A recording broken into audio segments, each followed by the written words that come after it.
Hello बच्चों, सभी को नमस्कार। अभी हम दो चरों का रैखिक समीकरण बताने जा रहे हैं।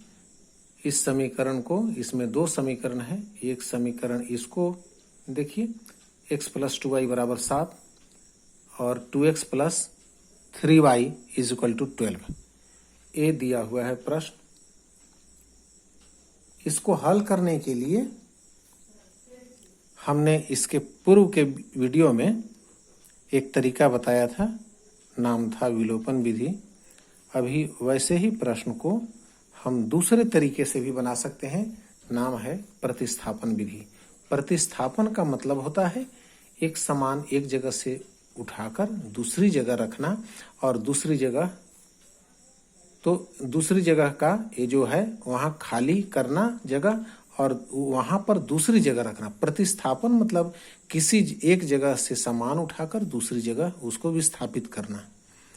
आप इसमें इस समीकरण को देखिए, x बराबर अगर लेंगे, x का मान निकालकर इसमें x का मान रखना, अथवा y का मान निकालकर इसमें y का मान रखना। दो तरीका आपके लिए सामने है। इसी प्रकार इस प्रश्न में इस x का मान निकालकर इसमें रखिए या y का मान इसमें रखिए, यानी इस समीकरण से x अथवा y निकालिए या दूसरे समीकरण से x अथवा y निकालिए। चार तरीका आपके सामने है, आप किसी एक तरीका को फॉलो कीजिए। मैं जैसे समीकरण 1 को हल कर रहा हूं, समीकरण 1 से हल कीजिए। x plus 2y is equal to 7, तो पक्षांतर करिए। x इज इक्वल टू कितना हो जाएगा, 7 माइनस 2y। ठीक है, ये x का मान इस रूप में आएगा। अब इसका मान आप समीकरण 2 में रखिए। समीकरण 2 में क्या चीज का मान रखने जा रहे हैं, x का मान रखने जा रहे हैं। समीकरण 2 में x का मान रखने पर, रखने पर क्या हो जाएगा, इसमें देखिए 2 इंटू एक्स की जगह पर ये वाला x की जगह पर इसको रख दीजिए, इतना बड़ा रख दीजिए, यानी 7 घटाव 2y रखिए और प्लस 3y रखिए बराबर 12 हुआ। अब 2 से गुणा कीजिए, 14 हुआ। 2 दूनी 4y प्लस 3y बराबर 12 हुआ। इस तरीके से इन दोनों को हल करिए तो माइनस 4y और प्लस 3y यानी कितना होगा, माइनस y होगा। और इधर 12 पक्षांतर कर लीजिए इसको, माइनस 14 बराबर माइनस 2, क्योंकि ये दोनों ये ऋण चिन्ह ज्यादा वाला है, धन कम वाला है, तो ऋण का चिन्ह रहेगा यहाँ और दोनों का डिफरेंस 2 आया। अब y बराबर कितना आया, 2। ये हुआ, दोनों प्रकार के चिन्ह कट गए, माइनस या दोनों तरफ के चिन्ह बदलने पर y का मान 2 आया।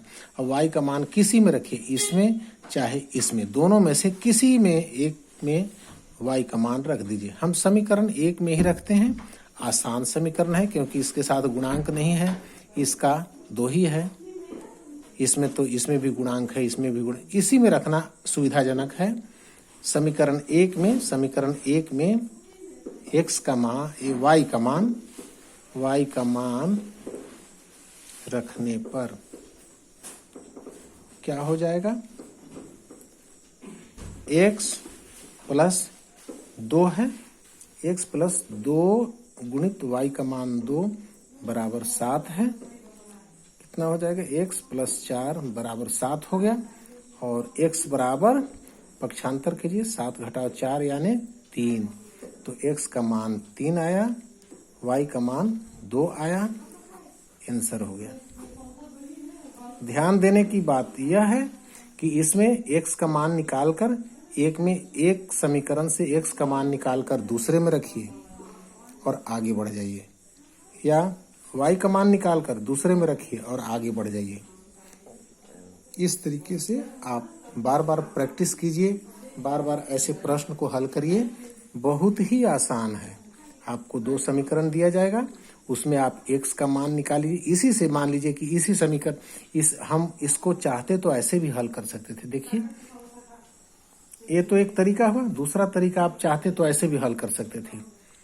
जैसे इसमें समीकरण 1 में देखिए 2y बराबर निकाल लेते, 2y बराबर 7 घटाव x होता, तो y बराबर क्या निकलता, 7 घटाव x भागित 2 हो जाता। देखिए भिन्न में आ गया। अब इसको ये y का मान निकालते तो भिन्न में आता, और इसमें y का मान रखने पर दूसरे समीकरण में दूसरा कितना हो जाता, समीकरण 2 में रखने पर क्या होता, तो 2x प्लस y का मान 3 गुणित y का मान 7 घटाव x बटे 2 इतना आया बराबर 12, ऐसा बन जाता। देखिए दूसरा तो ये थोड़ा कठिन पड़ रहा है, बट्टे में आ गया, लेकिन सवाल ये भी इसी प्रकार बनेगा। देखिए केवल x दिख रहा है, x बराबर आपका आंसर आगे आ जाएगा। जो भी आएगा आंसर उसको फिर किसी भी समीकरण में रख दीजिए तो y का मान मिल जाएगा। x का मान निकल गया, जैसे इसमें y का मान निकला था, हमने दूसरे में रख दिया, किसी में रख सकते हैं, तो y का मान रखेंगे तो x का मान निकल गया। इसी प्रकार यहाँ x का मान निकलेगा तो उसको दूसरे समीकरण में रखिए, किसी में रखिए, तो y का मान फिर अगेन y का मान निकाल लीजिए।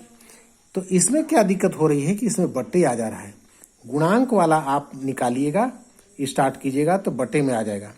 इसको स्टार्ट कीजिएगा, इसको निकालना चाहेंगे तो भागित 2 करना पड़ेगा, इसको भागित 3 करना पड़ेगा, क्योंकि पक्षांतर करेंगे तो 3 को भी तो पक्षांतर, केवल y चाहिए ना। तो इसलिए भिन्न वाला से बचने का प्रयास कीजिए। ये देखिए आसान था समीकरण, इसमें कोई गुणांक नहीं था, x बराबर सीधे एक सरल रेखा टाइप का, इसमें एक घात बट्टे वट्टे कुछ नहीं आया। इसलिए एक तरीका आप अपनाइए, अगर बिना गुणांक वाला हो तो। अगर दोनों समीकरण गुणांक है, इसमें भी 4x रहता, इसमें 5y, इसमें 3x, तो आखिर मजबूरी है, फिर तो आपको बट्टे वाला ऐसा निकालना ही पड़ेगा, आप इससे बच नहीं पाएंगे। लेकिन अगर समीकरण में ऐसा है तो सिंगल जो दिख रहा है, सिंगल जैसे इसमें सिंगल दिख रहा था, इसका कोई गुणांक नहीं था, इसको आप हल करिए। जैसे कोई समीकरण आपको दिया रहेगा दोनों, उसमें सिंगल वाले अगर y है तो y को ही लेकर के, जैसे यहाँ x बराबर निकाले, हम y बराबर निकाल सकते थे। मान लीजिए ये समीकरण यहाँ y रहता तो y बराबर निकालते, और फिर यहाँ पर मान निकलता हमको x बराबर। अतः आप सिंगल वाला देखिए जिसमें गुणांक न हो, उसको बराबर निकालिए, ऐसे पहले मान निकालिए और दूसरे में रखिए। यही तरीका हमने अपनाया है। आप लगता है समझ गए होंगे पूरी बात। आप एक समीकरण से x अथवा y का मान निकालिए और दूसरे समीकरण में रखिए, आपको आंसर जो आएगा उस आंसर को फिर किसी समीकरण में रखिए तो दूसरा आंसर आ जाएगा। इस प्रकार दोनों आंसर आपको प्राप्त हो जाएंगे। बहुत बहुत धन्यवाद, शुक्रिया।